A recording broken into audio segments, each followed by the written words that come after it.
तो दोस्तों, क्या हो अगर एक बेटा ही अपनी माँ का पति हो? तो कुछ ऐसा ही होता है साल 2010 में आई एक बेहतरीन और मिस्टीरियस मूवी वूम में। तो फिल्म की शुरुआत होती है समुंदर के किनारे के सीन से, जहाँ एक प्रेग्नेंट लड़की बैठी है जिसका नाम है रेबेका।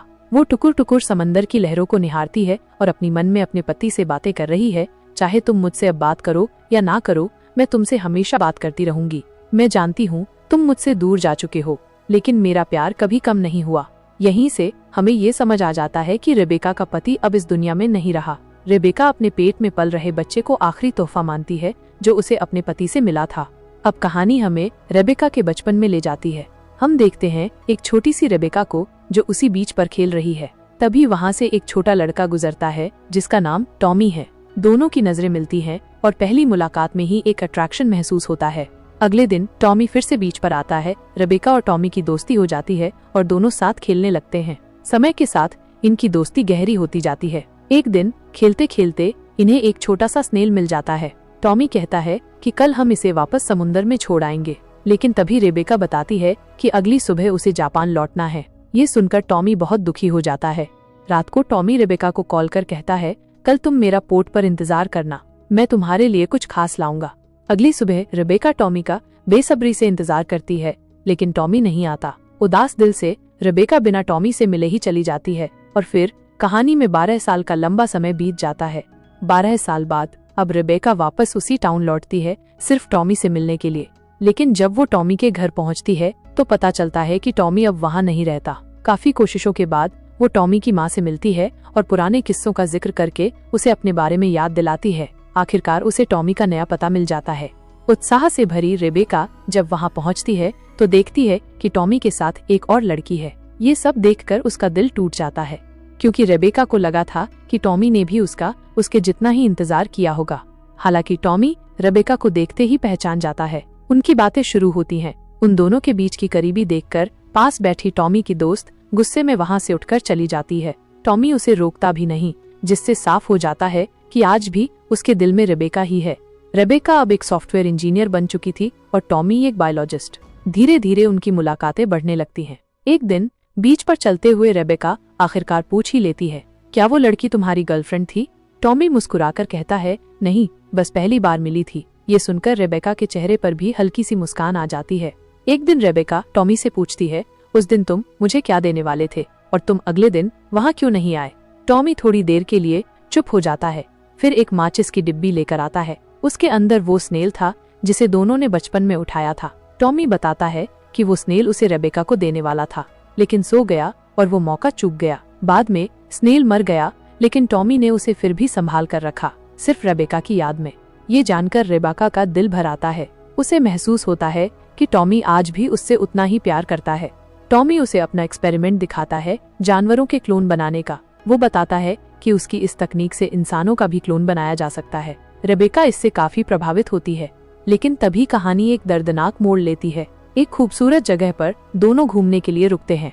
रेबेका खुशी से दौड़ रही होती है, लेकिन तभी अचानक एक गाड़ी टॉमी को टक्कर मारती है। रेबेका के सामने ही टॉमी अपना दम तोड़ देता है। जिस इंसान का उसने 12 साल इंतजार किया, वो अब हमेशा के लिए चला गया। रेबेका इस सदमे से टूट जाती है, लेकिन फिर टॉमी के एक्सपेरिमेंट्स और उसकी बातें याद कर रेबेका एक बड़ा फैसला लेती है। वो टॉमी के माता पिता से कहती है, अगर आप इजाजत दें तो टॉमी को वापस लाया जा सकता है। दरअसल रेबेका अब टॉमी का क्लोन बनाने की योजना बना चुकी थी, जिसके लिए उसे टॉमी के कुछ टिश्यू सैंपल और लीगल परमिशन चाहिए थी। रेबेका टॉमी को क्रेव से बाहर निकालने के लिए उसके पेरेंट्स से इजाजत मांगती है, मगर टॉमी की माँ, जो अब इस दुनिया में ज्यादा दिन नहीं रही, अपने बेटे को और तकलीफ देना नहीं चाहती, इसलिए वो रेबेका का प्रस्ताव ठुकराकर उसे लौटा देती हैं। लेकिन अगले दिन हालात कुछ बदल जाते हैं। टॉमी के पिता रेबेका से मिलते हैं और वो सारे डॉक्यूमेंट्स जो रेबेका उनके पास लाई थी बिना एक शब्द कहे साइन कर देते हैं। बस इतना कहते हैं, जो करना है करो, लेकिन अब हम यहाँ नहीं रुक सकते। इस घर का हर कोना हमें टॉमी की याद दिलाता है। रेबेका के लिए ये किसी जीत से कम नहीं था। उसने अगले ही दिन काम शुरू कर दिया। टॉमी के शरीर से लिए गए टिश्यूज का इस्तेमाल कर रेबेका ने एक क्लोन तैयार किया और उसे अपने शरीर के भीतर इम्प्लांट कर लिया। वक्त गुजरता है और कुछ महीनों बाद रेबेका एक बच्चे को जन्म देती है जो बिल्कुल टॉमी जैसा दिखता था। उसने उसका नाम भी टॉमी ही रखा। धीरे धीरे जिंदगी फिर पटरी पर आने लगी। टॉमी बड़ा होने लगा।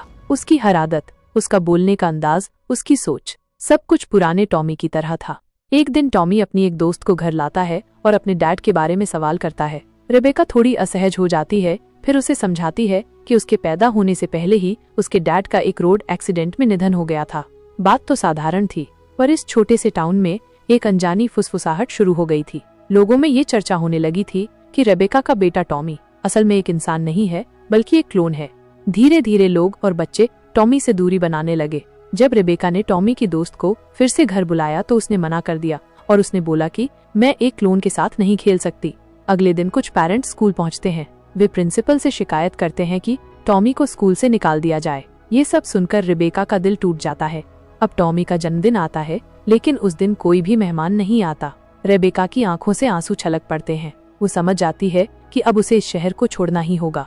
रेबेका टॉमी को लेकर एक सुनसान इलाके में चली जाती है, जहां दूर दूर तक कोई और नहीं रहता। सालों बीतते हैं। टॉमी अब एक जवान लड़का बन चुका है और हूबहू अपने पुराने टॉमी की तरह दिखता है। एक दिन टॉमी अपनी एक नई दोस्त को घर लेकर आता है। रेबेका उस लड़की से अनजाने में जलन महसूस करने लगती है, क्योंकि उसने कभी टॉमी को सिर्फ अपना बेटा नहीं समझा था। टॉमी उसके लिए कुछ और ही था। टॉमी अपनी दोस्त से कहता है कि कुछ दिन वो भी इसी घर में रहेगी। रेबेका राजी हो जाती है, लेकिन वो लड़की जल्दी ही महसूस कर लेती है कि टॉमी और रेबेका के बीच माँ बेटे वाला रिश्ता वैसा नहीं है जैसा होना चाहिए। वो असहज होकर घर छोड़ देती है।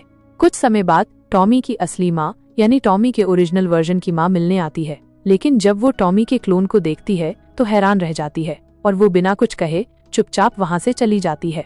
इस घटना के बाद टॉमी के भीतर सवालों का तूफान उठता है। वो रेबेका से जवाब मांगता है, लेकिन रेबेका हर बार चुप्पी साध लेती है। अब टॉमी का गुस्सा और बेचैनी दिन ब दिन बढ़ने लगती है।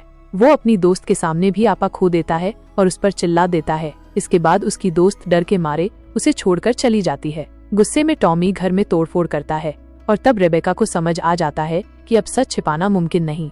रेबेका टॉमी को बैठाकर सब कुछ बताती है कि कैसे वो असल टॉमी के मरने के बाद उसकी याद में टूट गई थी और कैसे उसने टॉमी के टिश्यू से एक क्लोन बनाया ताकि हमेशा अपने टॉमी के साथ रह सके। लेकिन टॉमी के लिए ये सच किसी सदमे से कम नहीं था। सच सुनकर वो बिखर जाता है। उसे अपनी पहचान ही खोती नजर आती है। रेबेका उसे ओरिजिनल टॉमी की चीजें देती है, उसका लैपटॉप, उसकी तस्वीरें, उसकी डायरी। इन सबको देखकर टॉमी को आखिरकार सच का सामना करना पड़ता है। टॉमी पूछता है, आखिर क्यों? आपने क्यों मुझे पैदा किया? रेबेका आंसुओं में जवाब देती है, क्योंकि मैं टॉमी से बेइंतहा प्यार करती थी। उसे खोकर जीना नामुमकिन था। इस एक पल में दोनों एक दूसरे के बेहद करीब आ जाते हैं और रेबेका कहती है, तुम ही मेरे टॉमी हो, जिसे मैंने मौत के बाद फिर से वापस पाया। लेकिन कहानी यहीं खत्म नहीं होती। अंत में दिखाया जाता है टॉमी अब बड़ा हो चुका है। वो अपना सामान पैक करता है और घर छोड़कर जाने लगता है। रेबेका उसे रोकने की बहुत कोशिश करती है, मगर टॉमी नहीं रुकता। टॉमी रेबेका को माँ नहीं बुलाता, बल्कि नाम लेकर शुक्रिया कहता है और फिर हमेशा के लिए रेबेका को छोड़कर चला जाता है।